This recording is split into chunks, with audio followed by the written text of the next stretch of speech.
നമ്മുടെ സെന്റിനറിയുടെ ഭാഗമായി എല്ലാ വീടുകളിലും പെട്ടിവെക്കാൻ പറഞ്ഞിട്ടുണ്ട്. ഇമാം ശാഫിഈ റളിയല്ലാഹു അൻഹുവിന്റെ നല്ല ബറക്കത്തുള്ള ഒരു പദ്യം ആ പെട്ടിയുടെ മേലെ ഉല്ലേഖനം ചെയ്തിട്ടുണ്ട്.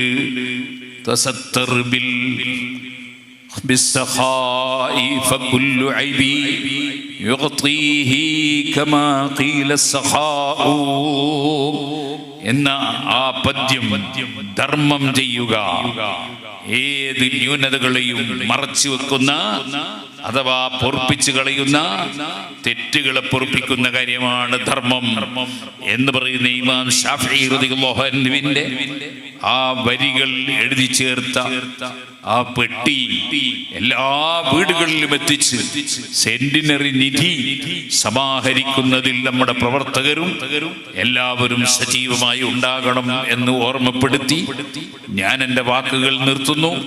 സെന്റിനറിയുടെ പരിപാടികൾ ഓരോന്നോരോന്നായി നടക്കുകയാണ്.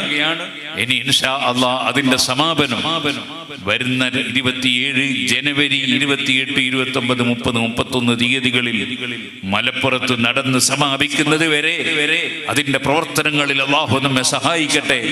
ശേഷവും അല്ലാഹുവിന്റെ സഹായം അവൻ ചൊരിച്ചു തരുമാറാകട്ടെ. അതിന്റെ ആ സെന്റിനറി നമ്മുടെയൊക്കെ മനസ്സുകളിൽ നിറഞ്ഞതിൽ കൊടുക്കുന്നുണ്ടോ അത്രത്തോളം അല്ലാഹു വർദ്ധിപ്പിച്ച് തരും. ഓരുന്ന കിണറ്റിലാണ് ഉറവുണ്ടാവുക എന്ന് പഴയ ആളുകൾ പറയാറുണ്ട്. കോരാതെ വെള്ളം കിണറ്റിൽ തന്നെ വെച്ചാൽ അത് വർദ്ധിക്കില്ല. കൊടുത്തുകൊണ്ടിരിക്കുമ്പോൾ വർദ്ധിച്ചുകൊണ്ടേയിരിക്കും. അല്ലാഹു തആല അല്ലാഹുവിൻ്റെ ഒരു വാഗ്ദത്തമാണത്. യംഹഖുല്ലാഹു റിബാ വയുർബിസ് സദഖാത്ത്. പലിശ മുതലിനെ അല്ലാഹു തആല നശിപ്പിക്കും. അതേ സമയത്ത് സദഖ ചെയ്യുന്നതിനെ അല്ലാഹു വളർത്തി കൊണ്ടുവരും. അല്ലാഹുവിന്റെ ഖുർആനിന്റെ വാഗ്ദത്തമാണ്. നബി തങ്ങൾ അതുകൊണ്ടാണ് പറഞ്ഞത് മാ നഖസ മാലും മിൻ സദഖ. സദഖ കൊടുത്തതിനാൽ ഒരു സ്വത്തും ചുരുങ്ങിപ്പോയിട്ടില്ല, ചുരുങ്ങുകയില്ല എന്ന് അഷ്റഫുൽ ഖൽഖ് സല്ലല്ലാഹു അലൈഹി വസല്ലം പറഞ്ഞിട്ടുണ്ട്. അല്ലാഹു നമുക്കെല്ലാവർക്കും നല്ല കാര്യങ്ങൾ ധാരാളം ചെയ്യാനുള്ള തൗഫീഖ് നൽകുമാറാകട്ടെ.